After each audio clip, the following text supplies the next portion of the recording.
Radio Aléo, la MFR de Pont-Nouvelle et la préfecture de Saône-et-Loire s'engagent pour la sécurité routière.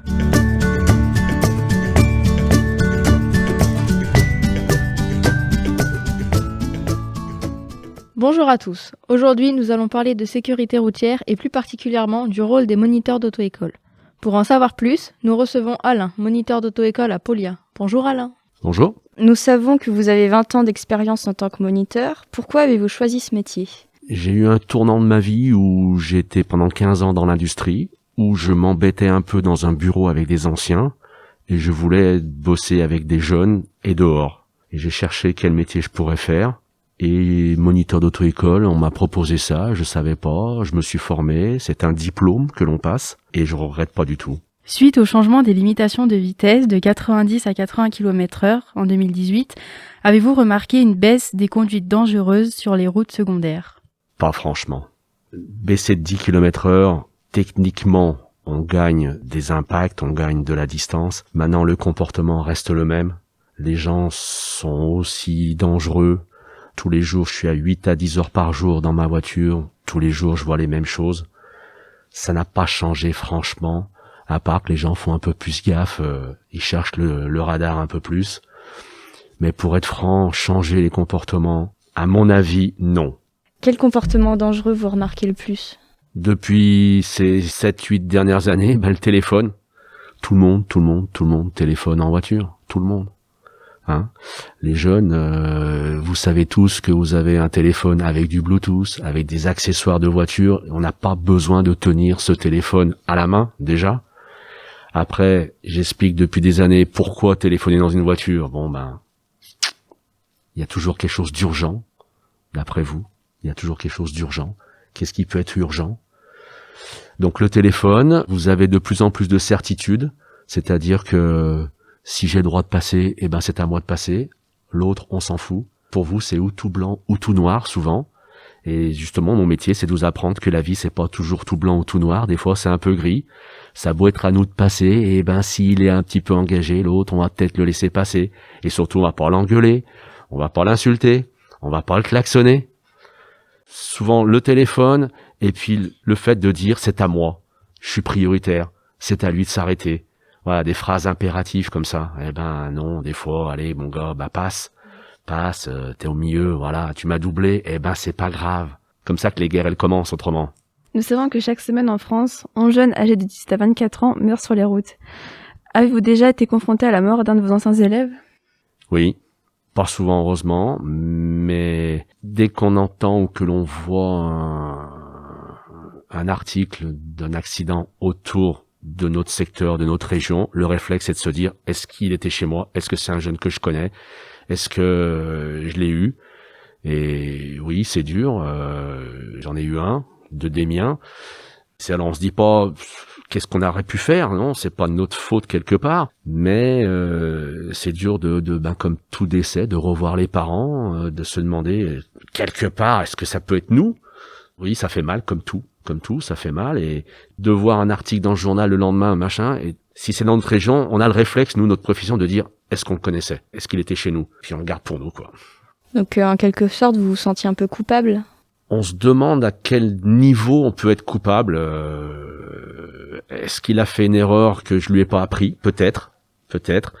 Est-ce que c'est lui de l'inconscience ? Est-ce que c'est pas de sa faute ? Pas de sa faute, on lui a rentré dedans, ou il a dérapé sur du verglas, ou il a fait quelque chose. Est-ce qu'il y a fait consciemment, inconsciemment ? Est-ce que c'est une erreur que je lui ai pas appris ? Peut-être. On saura jamais. Dans les années à venir, j'ai peur qu'on arrive comme à l'américaine, de se dire, est-ce que les parents nous feront un procès un jour ? Est-ce qu'ils nous feront un procès un jour en disant, c'est vous qui n'avez pas appris ça ? Peut-être qu'on y arrivera dans 15-20 ans, ça peut peut-être arriver. Chaque année en France, plus de 50 000 accidents corporels sont recensés. Et vous, en tant que conducteur et non en tant que moniteur, avez-vous déjà eu un accident quelconque ? Oui, j'avais 18 ans, donc j'en ai eu un. Pas grave pour moi, pas grave pour les autres, mais quand vous avez 18 ans, que c'est votre première voiture, et puis que vous l'avez achetée avec vos premiers deniers d'apprenti, et puis qu'elle est cassée, ça vous fait quelque chose. Depuis, j'en ai jamais eu. En tant que moniteur, on arrive à se faire pousser, on arrive à se faire taper de temps en temps, c'est jamais très méchant, mais ça arrive. Est-ce qu'il est difficile pour vous de faire prendre conscience de l'importance de la sécurité routière et du code de la route à vos élèves, malgré les préventions mises en place par le gouvernement dès le collège? Oh oui, c'est dur. Oh oui, c'est dur. C'est dur. Pour preuve, il y a encore 5-7 ans, un jeune qui venait s'inscrire à l'auto-école, il passait son code en 2 mois. Maintenant, il le passe en 6-8 mois. Et on rabâche, et on rabâche, et on rabâche. De plus en plus, les jeunes ont plus peur de perdre leur permis que de perdre leur vie. C'est terrible. Quand on leur dit, tiens, il y a une nouvelle réglementation, quelque chose, ou fais gaffe en rentrant, ah oui, j'ai pas envie de perdre mon permis. Il va jamais dire, ah, je risque de mourir. Ça, jamais on me le dit, quoi. C'est ça qui est terrible.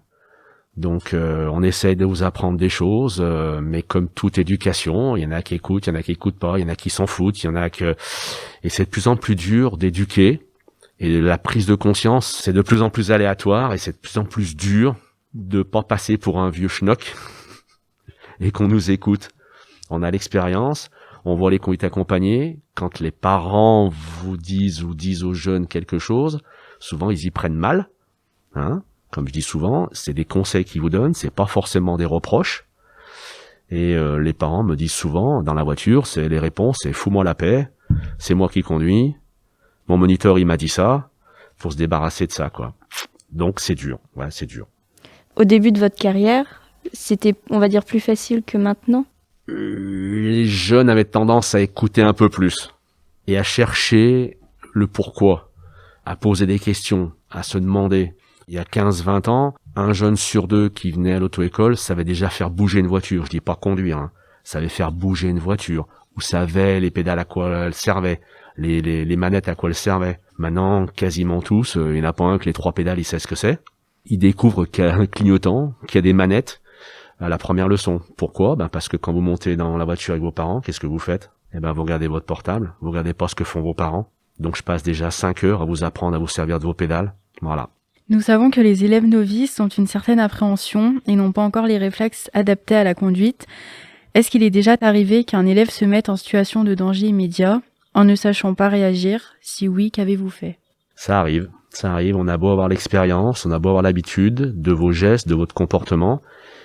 Il y a des moments où, comme tout métier, on n'est pas au jeu, on est fatigué, on a fait déjà 8-10 heures de conduite, et on est surpris par des gestes, on est surpris par des attitudes, et ça peut arriver que, alors on essaie de réagir, on réagit un peu plus vite que la moyenne des gens parce que c'est notre métier, mais ça peut arriver ça soit un peu chaud entre guillemets des fois, quoi. Donc alors on essaie de pas le faire voir. Souvent il y a un éclat de voix, on essaye parce qu'on s'est plus fait peur à nous qu'aux jeunes, et après on calme la situation dans la voiture, hein, on va pas en parler 3 heures.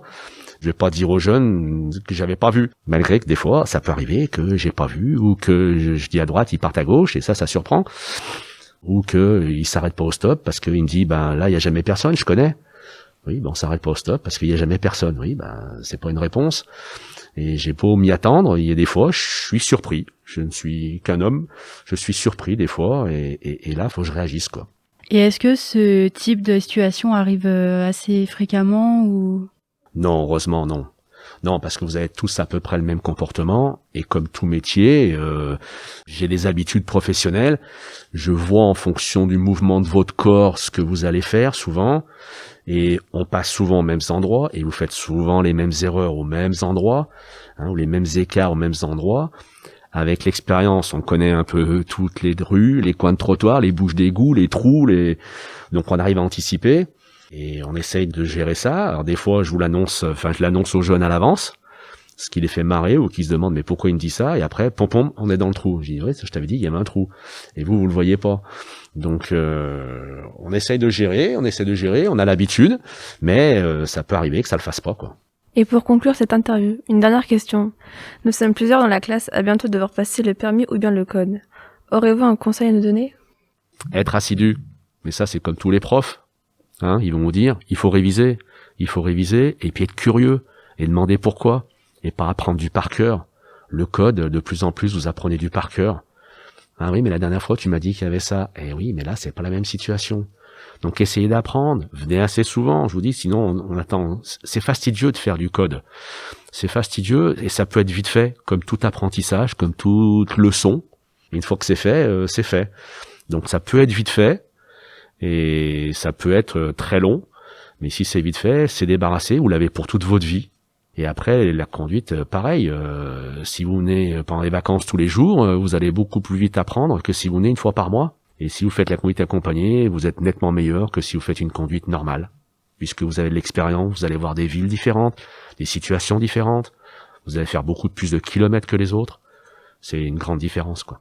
Merci beaucoup Alain pour toutes ces précisions et vos précieux conseils. Je vous en prie.